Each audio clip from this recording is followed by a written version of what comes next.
আজকে আমি আরেকটা নতুন রেসিপি নিয়ে হাজির হয়ে গেছি। এটা হলো ছোলার রেসিপি।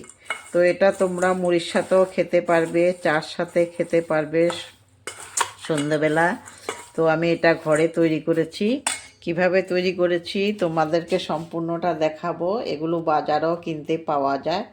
তো আমি তোমাদেরকে ঘরে তৈরি করে নিয়েছি। আমি ঘরে তৈরি করে নিয়েছি। তোমরা কিভাবে তৈরি করবে আমারটা দেখে যদি সম্পূর্ণ ভিডিওটা না দেখো তাহলে বুঝতে পারবা না। সম্পূর্ণ ভিডিওটা দেখবে। আর যারা ইউটিউব থেকে দেখছো অবশ্যই আমার চ্যানেলটা যারা এখনও সাবস্ক্রাইব করোনি সাবস্ক্রাইব করে পাশের থাকা বেল আইকনটা অবশ্যই প্রেস করে দেবে। আর লাইক শেয়ার কমেন্ট অবশ্যই করবে। আর যারা ফেসবুক থেকে দেখছো ফলো বাটনটা প্রেস করে আমার পাশে থাকবে। লাইক শেয়ার কমেন্ট অবশ্যই করবে। শেয়ার একটু বেশি বেশি করবে কারণ শেয়ার না করলে অন্যরা এটা দেখে করতে পারবে না। তোমরা একটু শেয়ার করে দেবে যেন অন্যরাও এটা দেখে একটু ঘরে তৈরি করতে পারে। তো চলো কি কি জিনিস লেগেছে আমি তোমাদেরকে সম্পূর্ণটা দেখাবো। ঘরে থাকা জিনিসগুলো দিয়ে হয়ে যায়। সম্পূর্ণ ভিডিওটা দেখবে তোমরা, টেনে কেউ দেখবে না। টেনে দেখলে একদম বুঝতে পারবে না। চলো আমি তোমাদেরকে সম্পূর্ণ ভিডিওটা কিভাবে করেছি রেসিপিটা সম্পূর্ণ ভিডিওটা এখন দেখাচ্ছি। চানার এই রেসিপিটা তৈরি করার জন্য এই যে আমি আগের থেকে ভিজিয়ে রেখেছিলাম।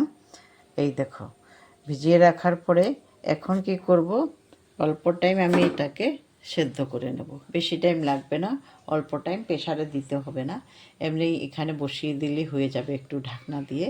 তো মানে বেশি টাইমও সেদ্ধ করতে লাগবে না। আমি যতটুকুনো জল দিয়েছি ওই জলটা টেনে গেলেই হয়ে যাবে। তো এখন সেদ্ধ হওয়া পর্যন্ত আমাদের অপেক্ষা করতে হবে। সেদ্ধ হয়ে গেছে। এখন আমি এই যে একটা হটকেস নিয়ে নিয়েছি। এই যে হটকেস নিয়ে নিয়েছি। এই হটকেসটার মধ্যে একটা কাপড় বিছিয়ে দেব। তোয়াল বিছালেই হয়ে যাবে, তখন একটু ভারী হলে একটু ভালো হয়। তো তার উপরে আমি এইগুলো দিয়ে দেব, সবগুলো দিয়ে দেব। দিয়ে তোমার এগুলো 6 ঘন্টা রাখতে হবে। ঢেকে একদম ভালো করে মুখটা বন্ধ করে এইভাবে রেখে দেব।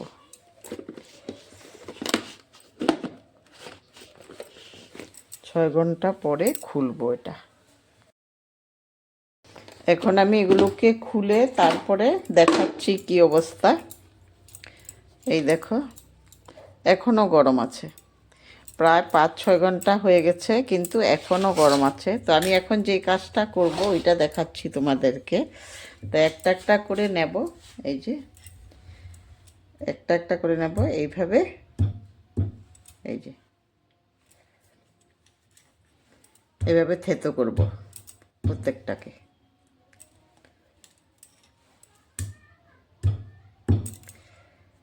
এই দেখো এইভাবে আমি প্রত্যেকটাকে থেতো করে নেব।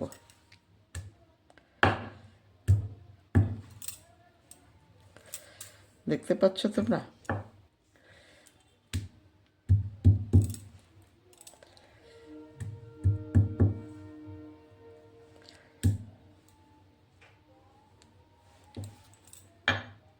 সবগুলি এই দেখো আমি কমপ্লিট করে নিয়েছি। তোমরা দেখতে পাচ্ছ এই যে দেখো সবগুলো এইভাবে থেতো করে নিয়েছি। এই দেখো সব থেতো করে নিয়েছি। এখন আমি কড়াইয়ের মধ্যে ওইদিকে তেল বসিয়ে দিয়েছি।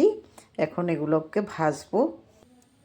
মশলার জন্য আমি লঙ্কা নিয়েছি, আর এটা হলো তোমার মৌরি, আর এটা হলো জিরে। বেশি লাগবে না, একটু একটু মশলা লাগবে। তো এগুলো আমি একটু গরম করে নেব এখন। প্রায় হয়েই গেছে। একটু ভেজে নিচ্ছি। আর গুঁড়াটা কিন্তু একদম মিহি করে করতে হবে, গোটা গোটা থাকলে হবে না। তো আমি গ্যাস অফ করে দিয়েছি, গ্যাস অফ করে দিচ্ছি। এই তাপে হয়ে যাবে, যেটা আমার কড়াইটা গরম আছে তো ওই গরমেই হয়ে যাবে, আর লাগবে না। তেল গরম হয়ে গেছে। এখন আমি একটু একটু দিয়ে ভেজে নেব। এই দেখো কত গরম হয়ে গেছে তেল। এইভাবে তোমরা একবার করে ঘরে করে খাও, খুব ভালো লাগবে খেতে। আর ঘরে করলে তো সব জিনিসে ভালো হয়, তো একবার করে খেয়ে দেখতে পারো, তোমাদেরও ভালো লাগবে। এগুলো হয়ে গেছে, আমি তুলে ফেলছি তেল থেকে।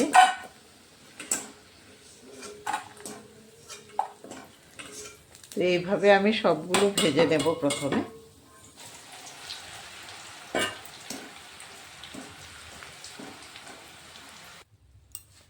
ভাজাটা কমপ্লিট হয়ে গেছে, এখন আমি মশলাগুলো দিয়ে দেব। মশলাগুলো করেছিলাম যে ওগুলো দিয়ে দিচ্ছি। মশলা অত একটা বেশি দেওয়ার দরকার নেই, মশলা বেশি দিলেও ভালো লাগে না। তো একটু নুনও দেব, নুন দেওয়া হয়নি। তো এখানে তো মশলা কি দিয়েছি তোমরা দেখেছ। এখন একটু নুন দিয়ে দিচ্ছি, আর সামান্য কাশ্মীরি লঙ্কার গুঁড়ো দেব। লঙ্কার গুঁড়োটা দিলে একটু কালারটা ভালো হয়, এই জন্য লঙ্কার গুঁড়ো দিয়ে দিচ্ছি। এখন দিয়ে দেব একটু চাট মশলা। চাট মশলাটা দিলে ভালো লাগে খেতে, এই জন্য একটু চাট মশলা দিয়ে দিচ্ছি। আর একটু আমচুর পাউডারও দেব। আমচুর পাউডার তোমাদের থাকলে দেবে, আর না থাকলে তো কিছু করার নেই। আমচুর পাউডারটা দিলেও একটু টক টক লাগে, তারও ভালো লাগে। এই চাট মশলাও একটু টক টক লাগবে, আমচুর পাউডারটা দিলে একটু বেশি ভালো লাগে। আমি কিন্তু এই যে আধা চামচ দিয়েছি আমচুর পাউডার। তো এগুলি দিয়ে এখন সবগুলি দিয়ে মিশিয়ে নিলেই আমার চটপটা ছোলার রেসিপিটা তৈরি হয়ে গেল। তো তোমরা এইভাবে একবার করে খাও ঘরে, খুব ভালো লাগে। সন্ধ্যাবেলা খাওয়া যায়, মুড়ির সাথে খাওয়া যায়, চার সাথে খাওয়া যায়। তোমরা একবার করে খাও, আর আমারটা কেমন হয়েছে অবশ্যই জানাবে। আর সম্পূর্ণ ভিডিওটা দেখার জন্য অনেক অনেক অনেক ধন্যবাদ তোমাদেরকে। ধন্যবাদ।